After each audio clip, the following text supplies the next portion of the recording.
Assalamualaikum warahmatullahi wabarakatuh. Selamat pagi, siang, sore, dan malam semuanya. Perkenalkan, nama saya Geriza Suri Cantika dengan akronim 115 dari kelas 4E.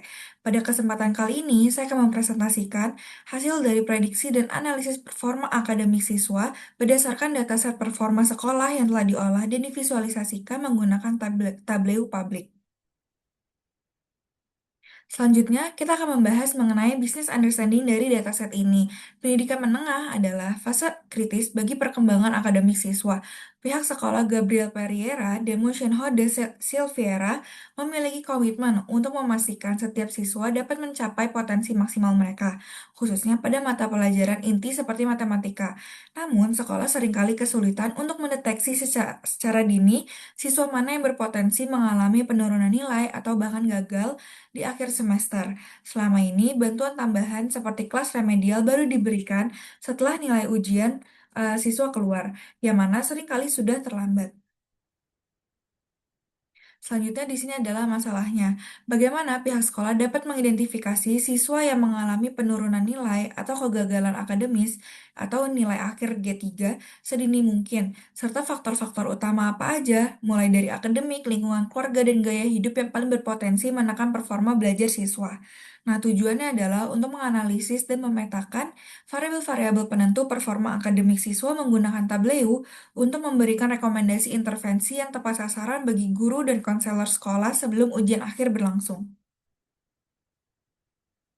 Di sini kita akan menjelaskan dari deskripsi data ini dulu. Nah, untuk sebelumnya dataset ini ditemukan dari Kaggle.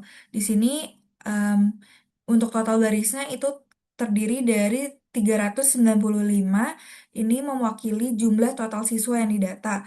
Untuk total kolomnya itu ada 33 mewakili jumlah variabel atau informasi yang dicatat untuk setiap siswa.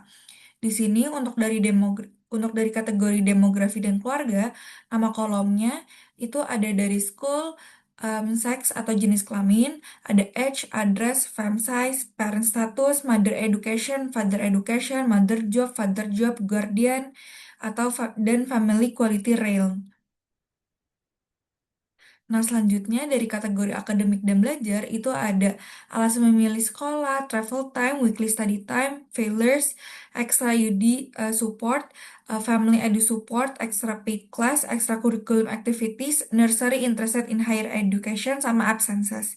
Nah, selanjutnya dari kategori gaya hidup dan sosial itu ada internet access, romantic relationship, free time after school, go out with friends, work day, alcohol consume, weekend alkohol konsum, health status.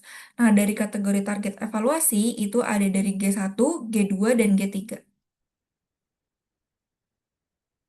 Nah, di sini udah ada tipe data sama jenis datanya juga, mulai dari semua kategori, mulai dari kategori data demografi dan keluarga, terus juga ada akademik dan pembelajaran, data gaya hidup dan sosial, dan terakhir itu data variabel atau nilai ujiannya. Nah, di sini kita sudah bisa melihat saya sudah memasukkan data source dari data siswa yang tadi.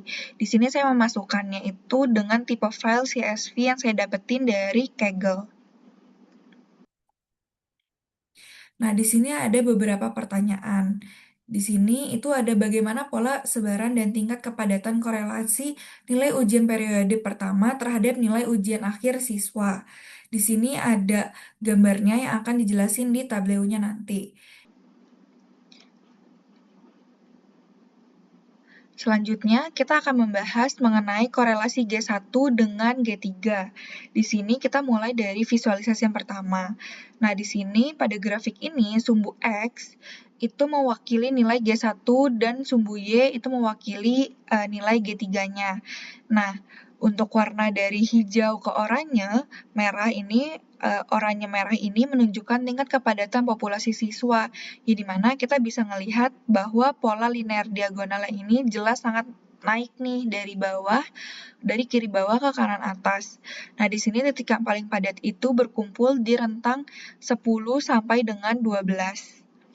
Ia menghasilkan nilai akhir G3-nya itu dengan rentang yang sama yaitu pada 10 sampai 12. Nah, untuk gambar kedua itu berdasarkan dari pertanyaan apakah pemilikan akses internet di rumah memiliki em, memberikan perbedaan yang signifikan terhadap sebaran nilai akhir atau G3 siswa. Selanjutnya, kita akan menganalisis pengaruh akses internet di rumah terhadap nilai akhir menggunakan box plot. Di sini, siswa yang memiliki akses internet, yaitu dalam kategori yes, itu memiliki garis tengah atau median, serta rentang pencapaian nilai atas yang lebih tinggi dibandingkan siswa tanpa internet. Di sini sudah jelas ya, di sini untuk yang kategori no, itu dimulainya dari 7 sampai dengan 12.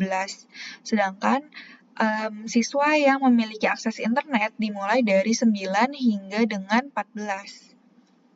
Jadi di sini kita bisa melihat kalau akses internet itu memberikan fasilitas belajar tambahan yang menunjang pencapaian nilai siswa. Untuk pertanyaan yang ketiga, itu berapa durasi waktu belajar mandiri mingguan atau weekly study time yang paling optimal untuk mengoptimalkan rata-rata nilai akhir atau G3 siswa? Nah, selanjutnya kita itu melihat waktu belajar mingguan versus dengan rata-rata nilai G3 atau nilai akhir. Di sini kita bisa melihat kalau rata-rata nilai meningkat itu signifikannya dari kelompok 1 yang mana itu kurang dari 2 jam dan mencapai puncaknya itu pada kelompok ketiga. Di sini bisa dilihat dari 5-10 jam per minggunya dengan rata-rata nilainya itu 11. Namun di kelompok 4 itu kurang dari 10 jam kenaikannya cenderung stagnan. Nah, di sini kita bisa ngeliat kesimpulannya kalau durasi belajar yang paling efektif bagi siswa itu adalah 5-10 jam per minggunya. Itu di kategori yang ketiga. Selanjutnya adalah bagaimana tren perubahan rata-rata nilai akhir siswa seiring dengan meningkatnya jenjang pendidikan orang tua. Nah, selanjutnya kita akan ngeliat dampak latar belakang pendidikan orang tua terhadap nilai anak. Di sini bisa dilihat kombinasi pendidikan ibu dan ayah yang berada di level tinggi itu di skala 3-4 ini. Ini mulai ada kenaikan. Terus juga ini menghasilkan rata-rata nilai akhir siswa yang lebih stabil dan tinggi. Maka dukungan serta latar belakang edukasi orang tua di rumah berdampak positif terhadap hasil belajar anaknya. Selanjutnya ada bagaimana proporsi tingkat konsumsi alkohol siswa pada hari sekolah. Selanjutnya kita pindah ke sebaran tingkat konsumsi alkohol di hari sekolah. Mayoritas siswa yaitu sebesar 69,87% berada pada skala 1 yaitu sangat rendah, hanya sekitar 2,28% yang siswa yang berada pada kategori konsumsi tinggi itu di skala 4-5. Terus juga di sini kita bisa melihat meskipun kelompok beresiko tinggi jumlahnya sangat kecil, tapi kelompok ini tuh tetap membutuhkan perhatian khusus dari konselor sekolah karena jangan sampai mereka ketularan dari teman-temannya yang berada di skala atau berada di kelompok 4 dan 5-nya. Nah, di sini ada bagaimana interaksi kombinasi antara waktu belajar mingguan dan tingkat konsumsi alkohol mempengaruhi rata-rata nilai akhir siswa secara simultan. Nah, selanjutnya yang terakhir ini kita bisa ngeliat nih kombinasi antara waktu belajar dan kebiasaan gaya hidup. Di sini siswa mengalokasikan waktu belajar secara optimal yaitu 5-10 jam per minggunya.